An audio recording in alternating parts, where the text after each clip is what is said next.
You forgot why you walked into the kitchen. Again, you stood there for a second, blinking, trying to retrace your steps. And somewhere in the back of your mind, a quiet voice whispered, "Is this just getting old?" Here's what nobody tells you. Age is not the villain in this story. There's something else going on, something silent, something that's been quietly building for years, maybe decades, before you ever noticed a single symptom. And by the end of this video, you're going to understand exactly what that something is, where it comes from, and more importantly, what you can actually do about it, starting today. So stick with me. This is one of those videos you'll want to send to someone you love. Let's start with a fact that surprises almost everyone. Your brain is, by far, the most expensive organ in your body to run. It's only about 2% of your total body weight, but it burns through roughly 20% of your daily energy. One organ, a fifth of your entire fuel supply. So when something disrupts that fuel supply, even slightly, even slowly, your brain feels it before almost anything else does. And one of the biggest disruptors isn't some rare disease you've never heard of. It's something most people deal with every single day, often without even realizing it. Blood sugar, not just diabetes, not just, "I ate too much cake at the party." We're talking about years, sometimes decades, of blood sugar quietly running a little too high, a little too often. And your brain is the one paying that bill, silently, in the background, long before you ever see the statement. Quick gut check before we go any further. Answer honestly. Do you need a snack every couple of hours? Or you get irritable, shaky, or foggy? Do you wake up around 2 or 3 in the morning, wide awake for no clear reason? Do you feel completely wiped out? Maybe even need a nap after a big pasta, rice, or bread-heavy meal? Hold on to your answers. We're coming back to them later, and they're going to matter more than you think. The slow burn nobody notices. Here's the part that surprises people most. Memory problems don't start the day you forget your keys or blank on a familiar name. They start years earlier, quietly, often 10, 15, even 20 years before anyone notices anything is wrong. Picture a phone battery. Brand new, it's at 100%. Lasts all day without a second thought. A couple of years of daily use later, it's at 80%. Still works, but it drains a little faster than it used to. Keep using it the same way, charging it the same way, and eventually it's down to 20%. Dies by lunchtime. And by that point, the damage inside the battery itself is already done. You can't just rest your way back to 100%. Your brain runs on a remarkably similar principle. There's a specific region that acts as the command center for memory and learning. It's called the hippocampus. And here's the part that matters.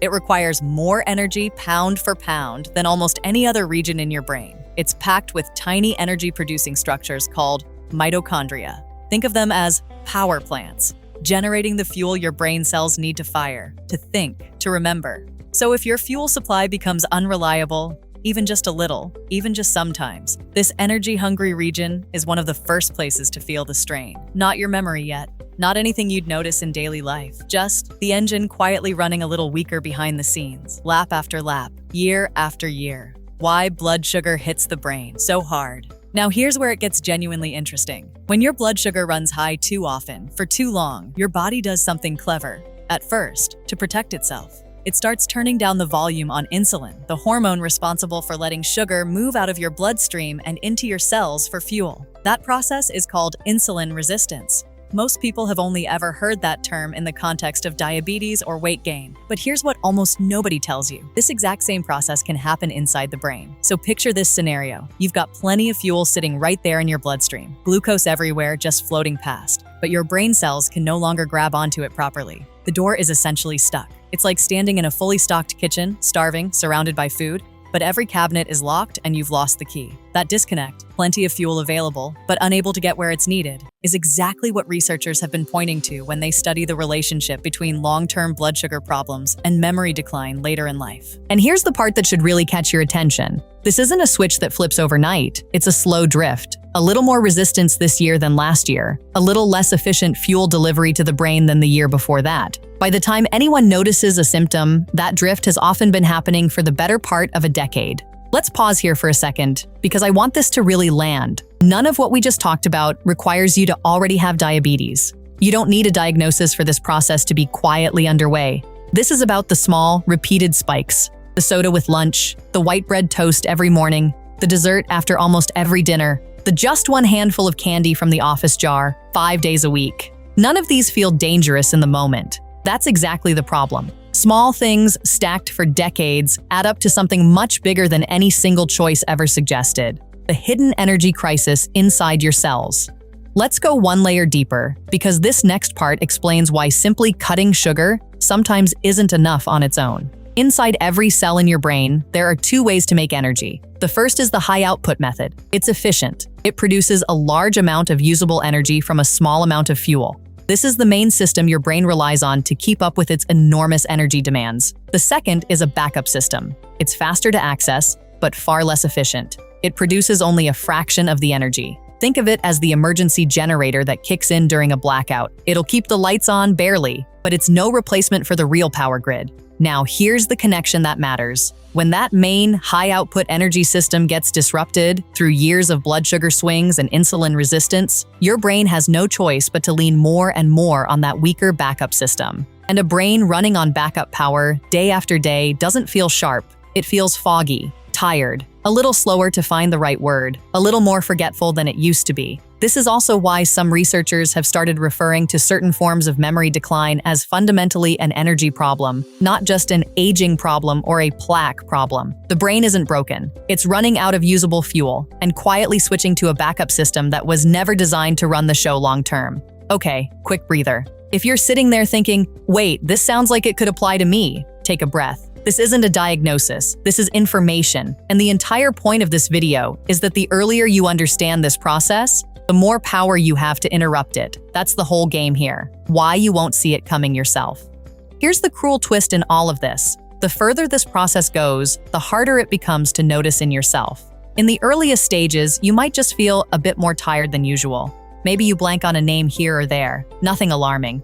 Nothing you'd mention to a doctor. But there's a strange and almost unfair quirk with memory decline.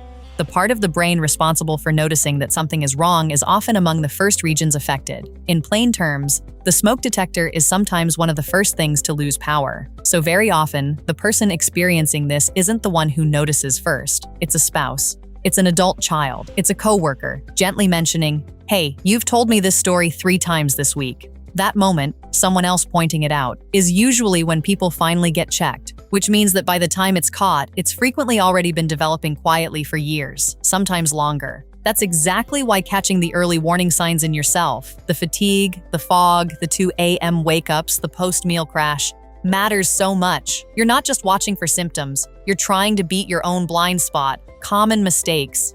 Now let's talk about a few common mistakes people make once they do start worrying about this. Mistake number 1, waiting for a memory problem before making any changes. By the time memory issues are obvious enough to notice, this process has usually been underway for a long time. Waiting for symptoms means waiting until the most difficult stage to reverse course. Mistake number 2, focusing only on brain supplements while ignoring diet. There's no pill, vitamin, or supplement that can outrun a diet that keeps spiking blood sugar all day long. It's like bailing water out of a boat while ignoring the hole in the hull. You have to address the actual source. Mistake number 3, assuming this only applies to people who are overweight or who have diabetes. Blood sugar swings can happen in people at a healthy weight too. This isn't only a weight issue, it's a daily habits issue. Mistake number 4, dismissing early fatigue and brain fog as just stress or just getting older. Sometimes that's exactly what it is, but sometimes it's your body's very first warning signal, years ahead of schedule, that this slow drift has already begun. Warning signs. Let's circle back to those 3 questions from earlier. Needing food every couple of hours just to feel normal and functional. Waking up in the middle of the night, wide awake, with no clear reason why. Crashing hard, needing a nap, after carb-heavy meals. None of these prove anything on their own. One bad night of sleep doesn't mean anything. But when these patterns repeat, week after week, month after month, that's your body waving a flag, saying quite clearly, my fuel system needs some attention. Practical tips. So what actually helps? Let's keep this simple, realistic, and doable. First, steady the fuel supply. Fewer refined carbs, less added sugar, fewer foods that spike blood sugar sharply and then drop it just as fast. Less roller coaster, more steady line. This single change takes pressure off the entire system. Second, protect your sleep. Seriously. Deep sleep is when your brain does its own internal cleanup, clearing out cellular waste that builds up during the day. Skimp on sleep regularly, and that overnight cleanup crew never finishes the job. Third, Move your body, especially right after meals. Even a short 10-minute walk after eating helps your body manage that incoming sugar far more efficiently than sitting on the couch. Fourth, build in natural breaks from constant eating. Giving your body longer stretches without food, even just extending the overnight gap a bit, gives your system time to switch fuel sources and rest from constant insulin demand. Fifth, don't wait for symptoms before asking questions. If something feels a little off, bring it up with your doctor early. Catching a pattern years before it becomes a diagnosis is exactly the window where you hold the most power to change its direction. None of these require perfection. None of them demand you overhaul your entire life overnight. They simply require consistency, starting now instead of waiting for someday. If this opened your eyes even a little, do me a favor and hit that like button. It genuinely helps this information reach the people who need to hear it.